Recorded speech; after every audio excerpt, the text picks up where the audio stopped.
The silence of the desert is broken only by the wind, whistling softly across an expanse so vast it feels like the edge of the world.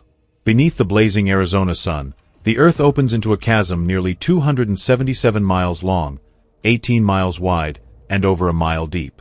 This is no ordinary valley. This is the Grand Canyon, a cathedral of stone, carved by time itself. Every layer of its walls is a page in the book of Earth's history, telling stories that stretch back nearly 2 billion years. Ancient oceans, mighty rivers, and shifting continents all left their mark here. But beyond geology, this canyon is also a sacred space, home to Native American tribes for millennia, who see its cliffs and rivers not as lifeless rocks, but as the dwelling place of gods, ancestors, and spirits. How was such a masterpiece carved? What secrets do its depths still hold? And why has this wonder drawn explorers, scientists, and dreamers for centuries? Before we find out, make sure you stay tuned to the very end, because the story of the Grand Canyon is not just about the past, but about the future of our planet itself. If you love uncovering history's mysteries and marvels, don't forget to like and subscribe. Welcome to the Historian's Vault, where lost legends and untold history come alive. Located in northern Arizona, the Grand Canyon is part of the Colorado Plateau, a region of high desert uplift that stretches across 4 U.S. states.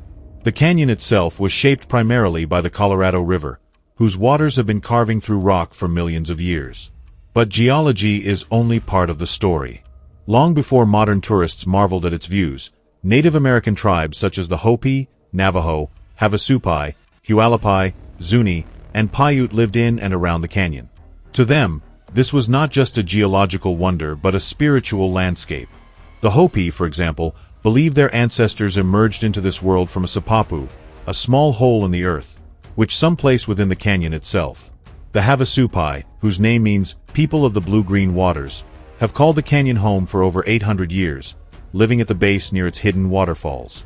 For Europeans, the canyon remained a mystery for centuries.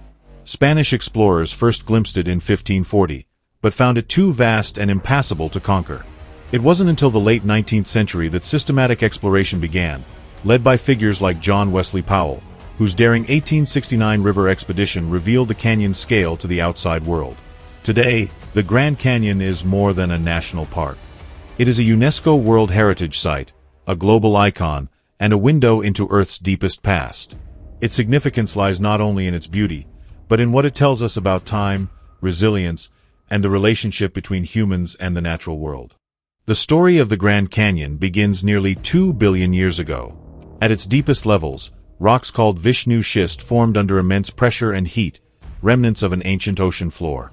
Over time, layers of sandstone, limestone, and shale stacked upon one another, recording the rise and fall of seas, the advance of deserts, and the growth of mountains.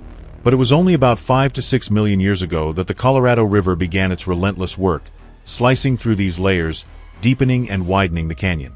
Seasonal floods, landslides, and the grinding of rock against rock did the rest. The result is the immense chasm we see today, a geological archive that tells the story of Earth itself. For the indigenous peoples, the canyon was, and still is, a place of life and spirit. Archaeological evidence shows human presence here as far back as 12,000 years ago. Cliffs and caves reveal ancient dwellings, granaries, and rock art. The ancestral Puebloans built stone structures along its rim, while the Havasupai farmed its fertile floor. When Spanish explorers led by Garcia López de Cardenas first looked into the canyon in 1540, they were awestruck, but also frustrated. Believing they could descend to the river in a matter of hours, they soon discovered it took days to traverse the treacherous cliffs. 4 centuries afterward, the canyon remained largely untouched by Europeans. It wasn't until John Wesley Powell's daring expedition in 1869 that the Grand Canyon began to be scientifically studied. Powell, a one-armed Civil War veteran, led a small team down the Colorado River in wooden boats, battling rapids, hunger, and exhaustion. His published journals captured the world's imagination and marked the beginning of the canyon's modern history. If you're fascinated by these untold stories of discovery, don't forget to hit that like button and subscribe for more journeys into history. As the 20th century dawned, the Grand Canyon became a battleground, not of armies, but of ideas.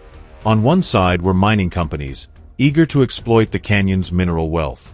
On the other were conservationists, led by figures like President Theodore Roosevelt, who visited in 1903 and declared, "Leave it as it is.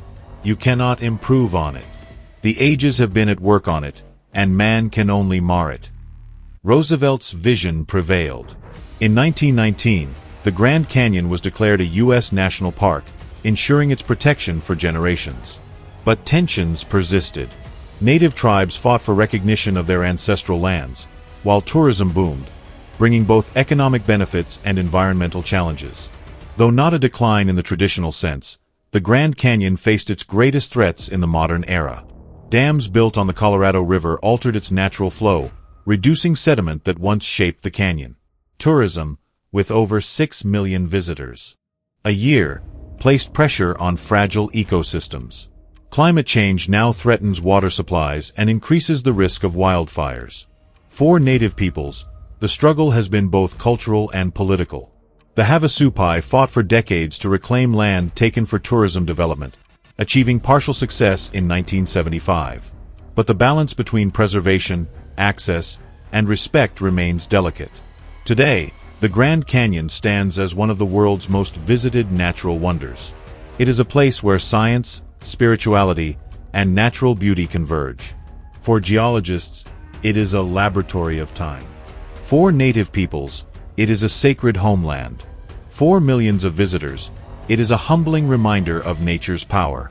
And yet, the canyon is not a relic. It is alive, changing with every storm, every rockfall, every shift of the river. Its story is still being written.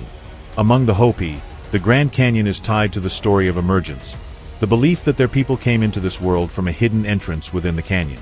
The Navajo speak of it as a place of holy beings and great trials. The Havasupai see it as the center of their universe, where the waters of life flow. In art and symbolism, the canyon represents both danger and renewal, a threshold between worlds.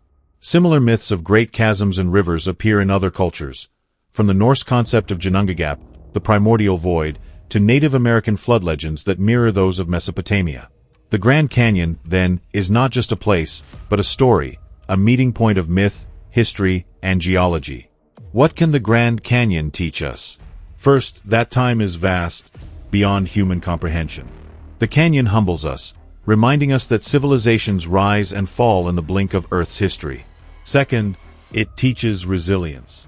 Despite exploitation and environmental threats, it endures, and so too do the peoples who call it home. Most importantly, the Grand Canyon reminds us of stewardship. This wonder was not given to us to exploit, but to protect, for it belongs not only to our generation, but to those yet to come. As Roosevelt said, we cannot improve upon it. We can only choose to preserve it, or to lose it. If you enjoyed this journey into history, don't forget to like, share, and subscribe. Tell us in the comments, which ancient empire or natural wonder should we explore next?